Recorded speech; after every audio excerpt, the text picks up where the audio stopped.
New 13, Rick Wood. This is reporting live from Santa Ana residence in Orange County, the most expensive county in the whole California, United States. Alright, thanks Rick Wood. Here we are live at the Hood News.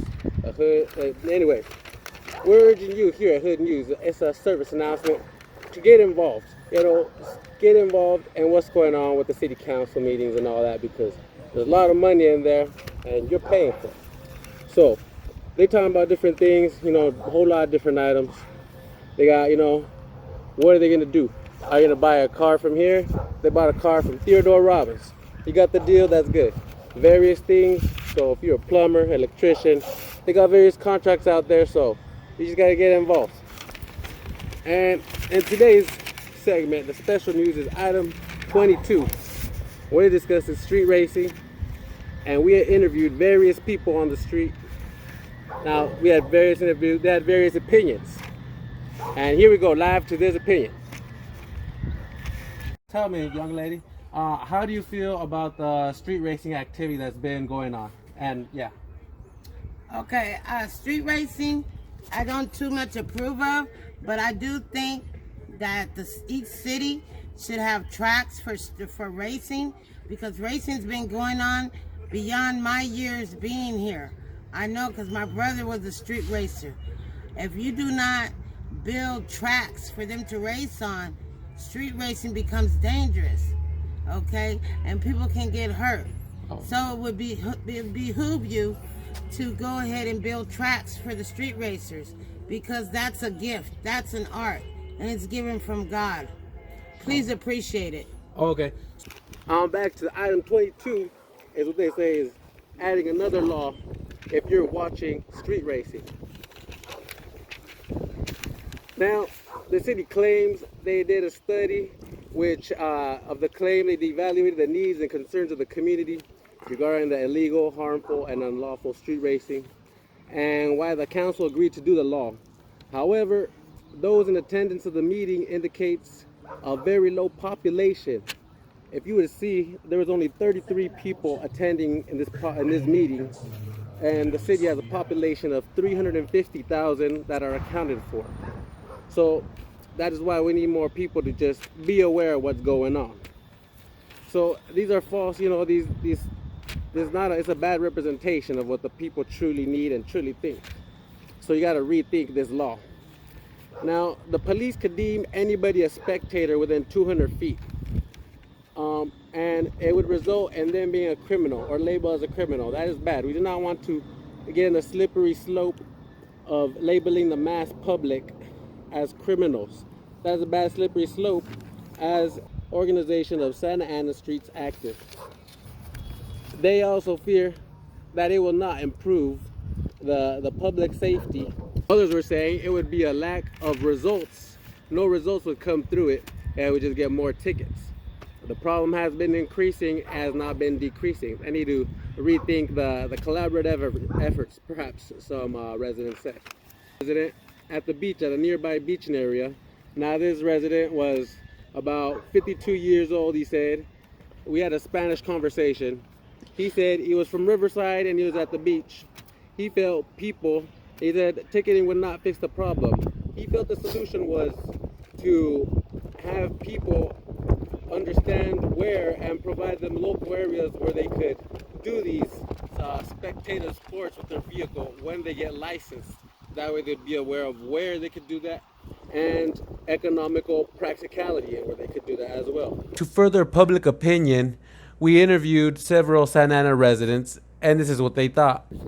Tom, okay. Hello, sir. I'm the spirit of the Constitution. Let me tell you the law. The municipal law is illegal. It's not legal body.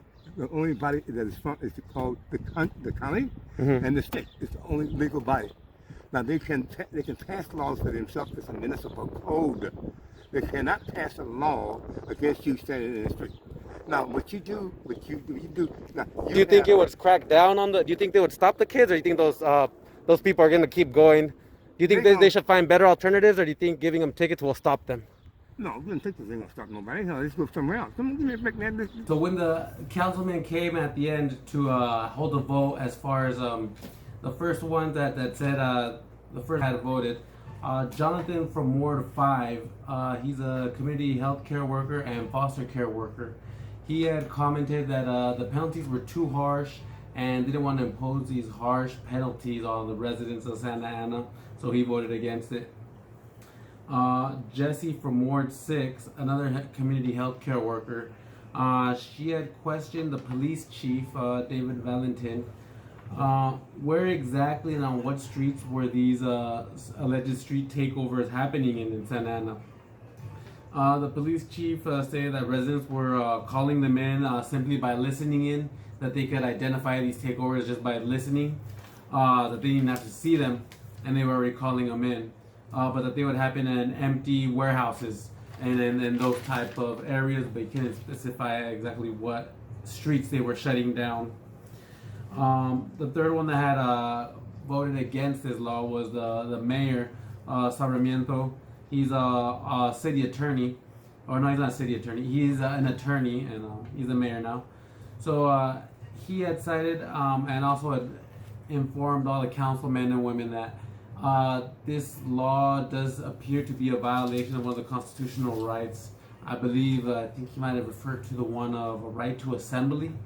But he did say, if challenged, that it should be thrown out, seeing how it is a violation of the constitutional rights.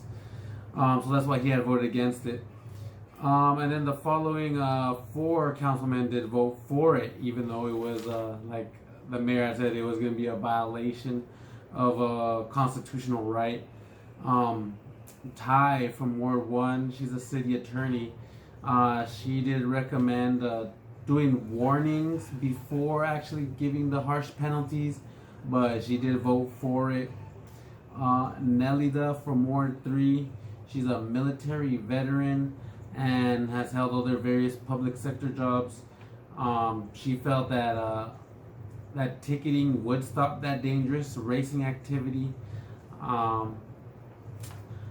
She also felt if her adult children were out there, she would want them ticketed because she feels that ticketing would stop all the illegal straight racing activity. Phil from Ward 4, he's held various LA, Los Angeles County and Orange County and public city sector jobs. He had questioned how other cities were getting results, because this is not a new law. Santa Ana is not the first one to implement it. Other neighboring cities, I believe maybe Garden Grove, Los Angeles, already have this law in effect. So he wanted to know as the police chief, how are the other agencies doing. The police chief simply said that others were using it. It is a tool at their disposal, but all in all, did not eliminate the issue. And David, the mayor pro tem from Ward 2, he's a plastics worker in a plastic making company.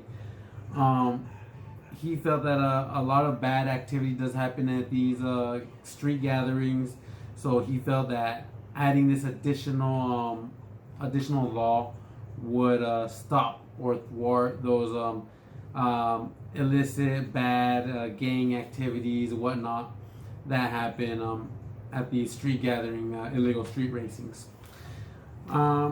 So all in all, they did it is scheduled to continue for the next meeting, which this is why I urge many of you to get involved.